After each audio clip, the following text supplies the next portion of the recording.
Did you happen to see what Giannis said and how he took a direct shot at LeBron James? You sunk my battleship. Yeah, you have the quote there? Yeah, he says, legends don't chase. I'm sorry? Legends don't chase. Legends don't chase. They attract. They attract. Yeah. And that is a direct message at the LeBron James battleship. Let's say it again. What? Legends don't chase. They attract. Giannis Antetokounmpo just set the internet on fire the moment the trade deadline slammed shut. He dropped a social media post that many fans took as a direct shot at LeBron James, and honestly, it sounded like something people have been waiting years to hear. For once, a superstar with real weight in today's NBA seemed to say what a lot of fans quietly think about how power actually moves in this league. While rumors swirled about New York, Golden State, and every big market fantasy scenario imaginable, Giannis didn't flinch. He stayed in Milwaukee. No public pressure. No trade demands. No drama. And that decision alone spoke volumes. But then came the bigger message. Because whether intentional or not, Giannis highlighted a conversation that's been building for nearly 2 decades. LeBron didn't just dominate on the court, he built an ecosystem around himself. Narratives shift. Teams adjust. Front offices feel pressure. The spotlight bends.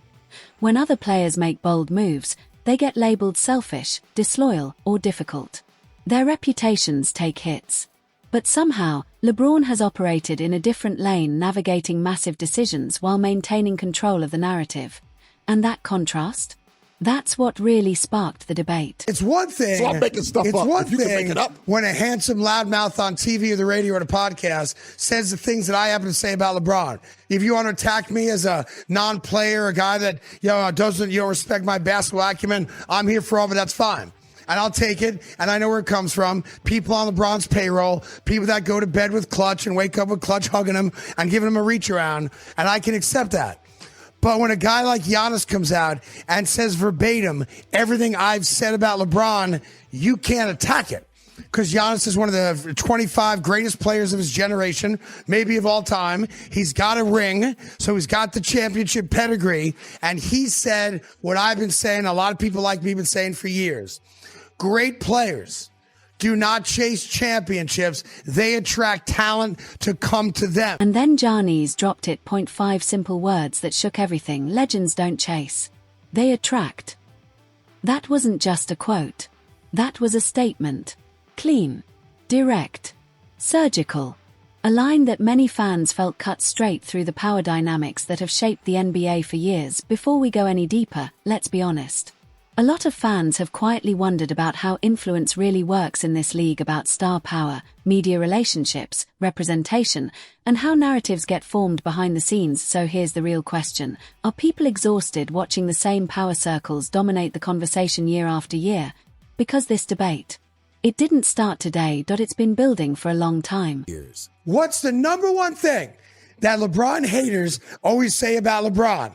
LeBron James chased the championship. They talk about everything about LeBron James went to Miami to join a championship team with Dwayne Wade and brought Chris Bosh with him because he was doing what? Chasing a championship. LeBron James went to L.A. to try to chase a championship. LeBron James has never stayed put and tried to attract talent to him and win a championship. He has always chased the title, and that's well documented. Trade deadline came and went, and Giannis stayed loyal to Milwaukee.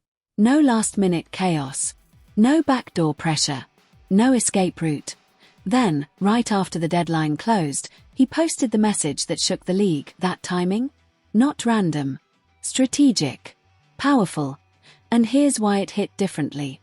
This wasn't a hot take artist chasing clicks. It wasn't a debate show personality stirring controversy. It was Giannis, a finals MVP, a champion, one of the most respected superstars in the game today. You can't just dismiss that. You can't spin it away so easily. That's what makes the moment feel significant. Because for years, whenever criticism around LeBron surfaces, the response cycle has felt predictable. The conversation quickly shifts. The focus moves from basketball decisions to tone, intention, or supposed disrespect. The narrative changes direction almost overnight. Influence matters in this league. Access matters. Relationships with agents, front offices, And media outlets shape how stories are framed and how loud certain voices get amplified. Players and analysts all understand that ecosystem. And whether people admit it publicly or not, that dynamic has influenced how openly some are willing to speak. Giannis stepping into that conversation calmly, subtly, but firmly is what made this moment resonate.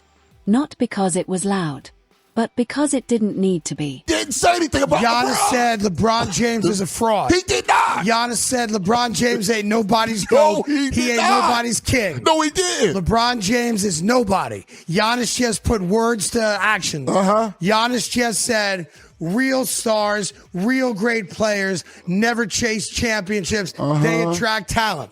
Michael Jordan never chased. Larry Bird never chased. Magic Johnson never chased. Isaiah Thomas never chased. None of the greats ever chased. It's the clowns that chase championships. The great players stand by themselves as men that attracted players to come play with them. But Giannis doesn't need access. He doesn't need approval. He's already validated himself on the biggest stage. Champion. Finals MVP. Global superstar. When he speaks about what defines a real legend, people listen. That's why the quote landed so heavy. Giannis isn't some fringe voice that can be dismissed or labeled bitter. He's established, secure, untouchable in his own right. Which means the usual noise, the spin cycles, the narrative pivots doesn't hit the same here. For a moment, the conversation felt bigger than media framing. It felt raw, and let's unpack what is really implying. Legends don't chase. They attract. That philosophy suggests something specific. Real greatness builds. It stays. It develops culture. It endures the uncomfortable years. It turns a city into a destination rather than searching for one. It elevates what's already there instead of relocating to where the path looks smoother. Giannis didn't mention LeBron by name. He didn't have to. The timing right after staying loyal at the trade deadline made the message speak for itself. Because LeBron's career has followed a different blueprint. In 2010, he left Cleveland to join Dwayne Wade and Chris Bosh in Miami, a move that reshaped player empowerment forever. It wasn't about attracting stars to his market. It was about forming a powerhouse elsewhere. Then came the nationally televised announcement that amplified the moment into something bigger than basketball. When he returned to Cleveland, the situation was already primed. Kyrie Irving was in place, and Kevin Love arrived via trade. In Los Angeles, Anthony Davis forced his way out of New Orleans, and the Lakers built around that opportunity. Each chapter was strategic, calculated, designed to maximize contention to some. That's brilliance controlling your destiny in a league built on leverage to others. It feels like chasing optimal circumstances rather than cultivating them long term. That contrast is what makes Giannis' words powerful. Not because they attack someone directly, but because they represent a different philosophy of greatness. One approach says, use mobility to win. The other says, plant roots and build. Both paths produced championships. Both produced legends. But they tell very different stories about power, loyalty, and legacy, and that's why 5 simple words stirred the league. Because when 2 generational icons represent opposite ideologies, the debate isn't just about basketball anymore, and the league has let it happen. Why? Because it's LeBron. His influence is enormous. When his name is involved, the rules don't just apply, they adjust. Here's where things start to feel unfair. LeBron operates under a different standard than everyone else in the NBA. He can publicly recruit players with 0 consequences. He can push franchises to trade for the guys he prefers. Coaches who don't align with his vision suddenly don't last. Entire organizations reshape themselves around his comfort. And at the center of it all? Rich Paul and Clutch Sports. Look around the league. How many players are represented by Clutch? How many front offices are careful not to get on the wrong side of that agency? Because no team wants friction with Clutch. One misstep and relationships cool off. Access disappears. Quiet pressure starts building behind closed doors. IT doesn't stop there.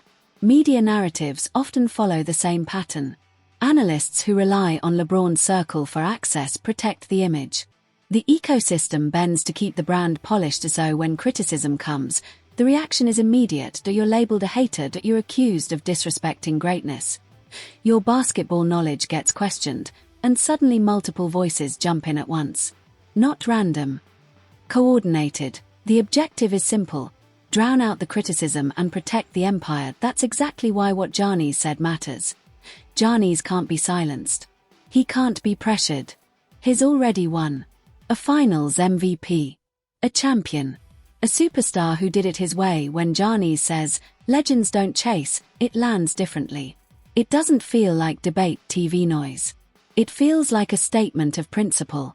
And that makes it powerful. Think about the all-time greats. Michael Jordan stayed in Chicago and built a dynasty.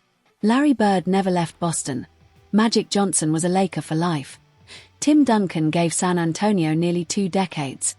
Kobe Bryant committed to Los Angeles through highs and lows. They chose a city and built something lasting. They didn't reset the board every few seasons looking for a better situation. They embraced pressure. They stayed. They built. LeBron's career has been different. Strategic. Calculated. Movement over permanence. And for years, that approach has been shielded by influence, media relationships, and brand power. But this time, the criticism didn't come from a hot take artist. It came from Giannis, a player who stayed in one of the smallest markets in the league, won a championship there, signed the Supermax, and doubled down on commitment. He had opportunities to leave. He didn't. He chose the harder path. The quieter market. The long-term build. That's why it hits differently, because Milwaukee isn't glamorous. It isn't a media capital. It doesn't guarantee constant spotlight or global branding. But Giannis stayed anyway. And that's exactly why Giannis staying in Milwaukee proves his point louder than any speech ever could. Actions hit harder than quotes. That's the real separation. A true legend builds greatness through commitment. Another builds power through leverage, influence, and behind-the-scenes pressure. Here's the angle people can't ignore anymore. LeBron's level of influence hasn't just shaped teams, it's shaped the league's balance itself. When one player carries that much off-court power, the competitive landscape starts to tilt. Teams without strong clutch sports connections feel like they're playing a different game. Players outside that circle don't seem to have the same leverage. Media members who don't align with LeBron's camp risk losing access. Doors close quietly. Information dries up. Narratives subtly shift. And before you realize it, the entire ecosystem starts leaning in one direction. Is that fair to players grinding for respect the traditional way? Is it fair to front offices trying to build patiently through drafting and development? Is it fair to fans who want pure competition instead of backstage maneuvering? At some point, it stops feeling organic. It starts to resemble a system where influence off the court can impact outcomes just as much as performance on it. And that's where Giannis becomes the counterexample. He's showing there's another path. You can stay loyal. You can commit long-term. You can build where you are instead of searching for a better spotlight.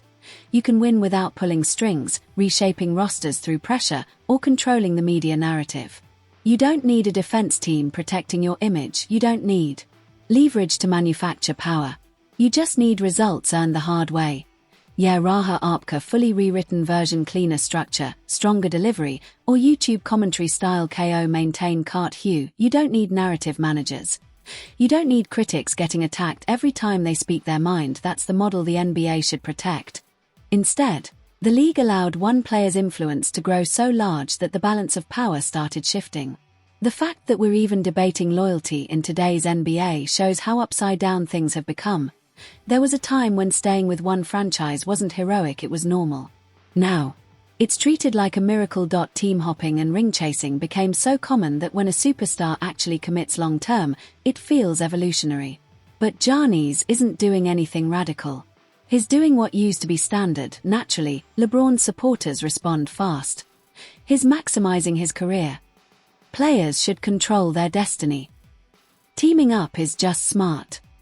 But that argument misses the bigger picture. This isn't about player rights. It's about legacy. It's about whether greatness is built through endurance and loyalty or engineered through calculated moves and shortcuts. Giannis chose the harder road. He's betting on himself to elevate Milwaukee into a long-term powerhouse through leadership, development, and accountability. He's not leaving when adversity shows up. He's not pressuring systems to adjust. He's not leaning on media alliances to shape perception. He's competing where he planted his roots. That feels authentic. That feels pure. That feels like what sports are supposed to represent. Meanwhile, the modern NBA has increasingly become a power game where influence can rival talent, where leverage, agency ties, and media relationships can impact outcomes almost as much as performance. And when external power structures start carrying equal weight to on-court production, the sport feels different. Look at moments like the Joe Dumars discussion on the Craig Carton show. When Dumars offered criticism of LeBron, the response wasn't debate, it was character attack. Suddenly, it became about his resume as a GM. But when someone praises LeBron, credentials conveniently stop mattering. The standard shifts based on the message. Praise gets amplified. Criticism gets discredited. That's how conversations get controlled. That's how debate narrows. But that formula doesn't work on Giannis. His resume speaks for itself: MVP awards, a finals MVP, a championship, sustained dominance without forming super teams in glamour markets. So when Giannis questions the philosophy behind chasing versus building, it lands clean. There's no easy spin for it. The reality is, LeBron's career has existed alongside a level of influence no other player has ever possessed. Tampering rumors, roster reshaping, coaching turnover, agency reach across the league. It's a unique era.